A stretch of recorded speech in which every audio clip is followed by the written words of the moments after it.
akka fuune hordoftoota ganne YouTube nagaan siniif haa ta'u akkam jirtan nagaa keessanii nagaa kooti galata waaqe arma sagalee kaasuun qabadhu garabbi homtulle manin jiru jechuudha. Oy nagaa namiti nagaa kooti jechuudha. Asumaan nagaa kosiniin dhiyeessee jechuudha.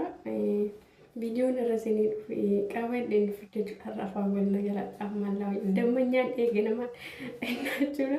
Videoon isinii qabadheen dhufe gaafiidha jechuudha. Gaafii ho'iin immoo gaafii nama gaafatan yaada san immoo namaa deebise jechuudha. Yaadni namni namaa deebise immoo maal akka fakkaatu isinitti hima jechuudha. Isinis immoo yaadni kun yoo sirrii ta'e ay sirriidha naan jettu yommuu sirriin taane bakka kanatti sirreeffadhu fungee guddoo gurgurteerta naan jedha jechuudha. Nan sirreeffadha. Warroonni maatii naaf hin taane maatii taa'ee subscribe like share gochuu hin dagatiin isiniin jedha. Warri immoo waan hundu na jajjabeessitanii ganni jawaadhu sa'aatiin keessarraa hin ka'u abshirii warri naan jettanii warri na jajjabeessitan guddaa tokko galatoomaa dhugaa dubbachuu jecha isinii hin qabu jechuudha. Yoo Orman keessan baay'eedhaan dhugaa warri viidiyoo keenya ilaaltan silkii tokkoonis lama warri waan maqabdan na bira dhaabbatanii waaqayyoon simbira haa dhaabbatan siniin jedha. Amiin jedha amma eebbiti jedhuun lafa muutu jechuudha. Galatooma siniin jecha ennaa jechuudha. Gaafiin kiyyee gatteetumaan jechuudha. Gaafiin akkas jedhame jechuudha. Maalatee shamarran jechuudha. Ijoollee lamaanuu dubara. Tokko dhiira jechuudha. Inni amma intala tanaaf kan na gaafattee fi intala jaalala dhiyeessee fi daa'ima qabaa haadha manaa qaba jechuudha. Haadha manaatti wajjin jiraatanii jiru. Gaa'ela jidduu isaanii samaan jiraate waan akkasii ani hin beeku jechuudha. Maal jenna daa'imni sun hojii misikiriidha jechuudha. Innaa amma inni sun intala sanii walitti bu'ee bu'iinsa qabatan jechuudha. Isheen haati daa'imaa tuni Beirut jirti. Beirutii waggaa tokko minaaminaan taateen beeku akkas. Isheen amma tun immoo isheen anaaf yaada akkan ani qooduuf isinirraa immoo yaada barbaadde tuni waggaa baay'ee turteerti jechuudha. Biyya ombaalee deemteerti. Sun immoo biyya ombaa deemte hin jirtu jechuudha. Addisiidha afaan hojii inni beektu kaayaa makaraa gaafa biyya as baatanii waan baay'eetu jira jechuudha. Innaa amma nama sanii walitti bu'iinsa godhatan jechuudha. Jarri sun jechuudha walitti bu'iinsa gaafa godhatanii yeroo tokko obsa hin qabaannu jechuudha. Namaan walillee waan namaa walitti araaramu nutti fakkaatu jechuudha. Isheen hin beeku kan nama biraa qabattes maal isa kataate hin beeku maal ofiifuu ganaa waggaa tokko ganaadha waan taateef amma kanatti hiriyaa qabatti jedhee si yaadu hin beeku. Amma inni mucayyoon amma gaafina gaafatatuun akka wal beekanii mucaadanii biyyattii wajjin baratanii yaa jaalalli isaanii jiddullee jiraatu yoo sanitti daa'ima waan ta'aniif jiraami tiree waliyyaa bakka mindina wal yaaduun jechuudha. Bakka baasaniitti illee walitti dubbachuu wal daffaranii walitti dubbachuu akkasumatti qaqqaanatanii ija keessa wal lalan tokko jiru tiree abboon beektanii jechuudha. Isa santu isaan gidduu jira. Inni atuma akkas ta'uun dalatteen biyya baate jechuudha. Sun jechuudha. Isheen amma nagaaftuun biyya hin baate gaafa biyya baatu yoo mucaan silkii hin qabu waan ta'eef dafanii waliin agarree amma kana silkii utuma deemanii wal argan jechuudha. Namarraa wal arganii jidduu kanatti immoo mucichi immoo nama fuudhee daa'ima godhatee jira. Haadha manaa immoo biyya alaa ergee jira waan ta'eef gidduu kanatti haadha manaatiin walitti bu'an jechuudha. Yoo walitti bu'an kana inni bakka balleechaa isheen akka isheen balleesseeti balleessaa ishee sanitti immoo dhiifama hin godhuudhaaf jechuudha. Innaa ishee tanaan immoo durumaayyuu akkasii yaanisitti dubbachuun sodaadhee maleessiin jaaladhaa daa'imummaadhaaf yeroo sanii yoo jedhu amma immoo ishee tanaan jaalala dhiyeessaaf jira jechuudha. Ammaas immoo maal jettan jechuudha. Namni kun daa'ima jidduu isaanii jira. Yaa mucayyoon tunis yookaan biizii taate biyya ormaatti waan baay'ee nama mudata. Inni immoo biyya baasaa jira. Waan fedhe ta'u gaafa mucayyoon tun itti nyakamte obsee eeguu qabamu. Amma jidduu kanatti nama biraatti jaalala dhiyeessuu qaba. Isheen tun immoo jaalachuu qabdi. nama daa'ima qabanii gaa'ela qabanii ani isaa mana qabaachuu isaanii hin beeku jaalachuu qabdi yooma waan fedhe biyyattis wajjin baratanii wajjin taphatanii amala waliis beekan nama kana jaalachuu qabdi jettaniis maal jettan. Ani akka kootitti akka yaada isheedhaaf ibseetti gonkumayyuu nama kana wajjin hiriyaa obboleetti kan dhalaatti waan tokko akka wajjin hin haasofne hariiroo tokko isa wajjin hin godhatini yeroo inni viidiyoo si dawwalillee viidiyoo isa jalaa hin kaasine nagaa bultee osin jedhe nagaa waaqayyoo deebisii fi an kanaan alaa gaafa rakkate gargaarii obsii gorsii ayizoo jedhee akka obboleessatti bira dhaabbadhu garuu wanta jaalalaa tokko itti wajjin hin haasa'in jedhee deebiseef jechuudha. Kana jechuun koo maaliif yoo ta'e macheem namni kun daa'ima isaan jidduu jira.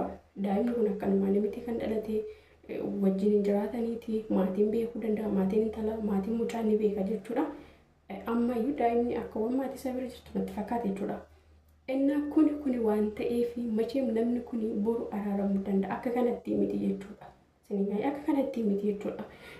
Boru maatiin lama walitti gidduu galee bakka diraama diree gaafa daa'ima sallaalanii laayifii wajjin dabarsan kana yaadachuu danda'u jechuudha.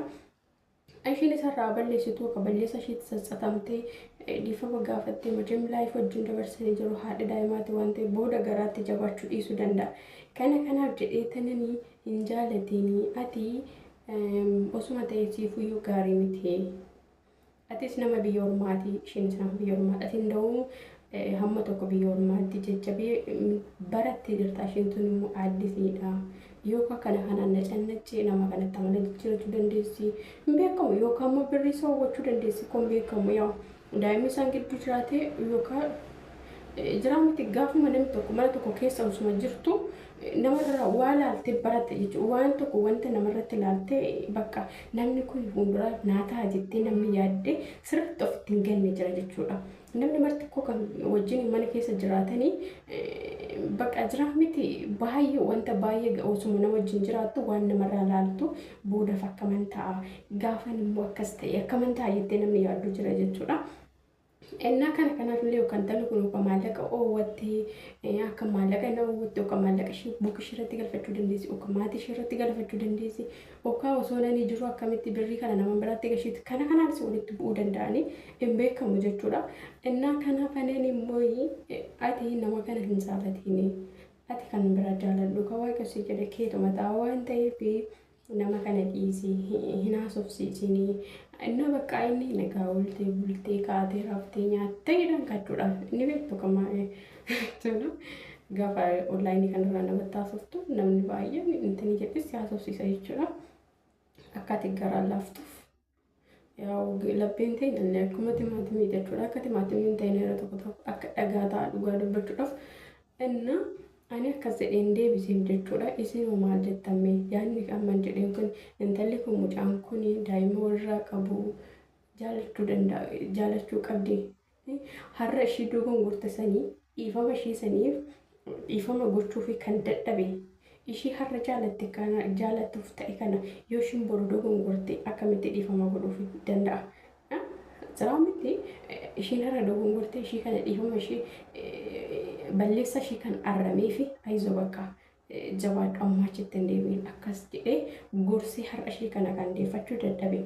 Ishiin kun har'a gaafa biyyaa galtee hundi keenya gaafa sammuun keenya koo biisedha warra biyya arabaa isuma dhugaa waaqa isaanii maaliif jennuun madaamina si nutti iyyiti maalidha akkasii xaaxa bakka sammuun keenya biisedha dhugaa waaqa dubbachuudha. Ani biisedha immoo sammuun koo maaramii dhugaa waaqa dubbachuudhaaf nan lolaan nuti lafumaa keenya tokko bakka biisedha sammuun keenya jechuudha dhugaa. Nuti amma shamarran biyya ombaa fi nuti tokko miti maali wanta baay'eetti sammuun keenya qabamee jira jechuudha. Akkuma san inni gobaziidha dhugaa dubbachuudhaaf. Dhugaa gobaziidha jechuudha dhugaa dubbachuudhaaf. Inni shamarran biyya keessattuu gobazii jechuu kooti miti jechuudha. Maaliif jennaan makaraa argineerra waan baay'ee argineerra shamarran biyya keessa jirtu ni caalla jechuudha. Dhugaa dhibbaan ni caalla jechuudha. Inna kanallee booda intalli kunis dogongoruu dandeessi hin beekamu balleessuu dandeessi yookaan rashiin maallaqa qabdee waggaa dheeraa turteertu yookaan akkas ta'e yookaan akka inni eegetti argamuu dandeechi intalli tokko akka kalee wajjin wal beekan akka kalee wajjin taphatan akka kalee kilaasii keessatti wajjin turanii miti namni hin jijjiirama jechuudha. Kan hin jijjiiramne waaqayyoon bichaadha. akka kalee ta'uu dhiisti dandeessu kun tanu akka kalee gaafa ta'uu dhiiste ishii kanas immoo hiikuu danda'a hin beekamu dhiisuu danda'a kana barbaadu ta'a kana waan ta'eef sinoo maal jettammee yaada keessan ibsadha jechuudha jaalachuu qabdumoo dhiisuu dandeessa akka obboleessa wajjin turuu dandeechi moo ani akka obboleessa akka wajjin turtuudha akka kootitti akka yaada kootitti isinis immoo wanta isinitti dhagahame waan dhaggeeffatan waan irraa barattan yaada tokko ibsaa isiniin jedha waan dhaggeeffatan guddaa ta'uu galatamaa baay'een sin jaaladha baay'een sin kabaja akkanumatti viidiyoo akkasii kana yeroo tokko of tottolchuudhaan yeroo tokko waan akkasii yeroo tokko oduu akkana isin qabadeen dhufa jechuudha viidiyoo kee like subscribe shareidhaan eegala na jajjabeessaayi guddaa ta'uu galatamaa waan wajjin turtanii baay'ee sin jaaladha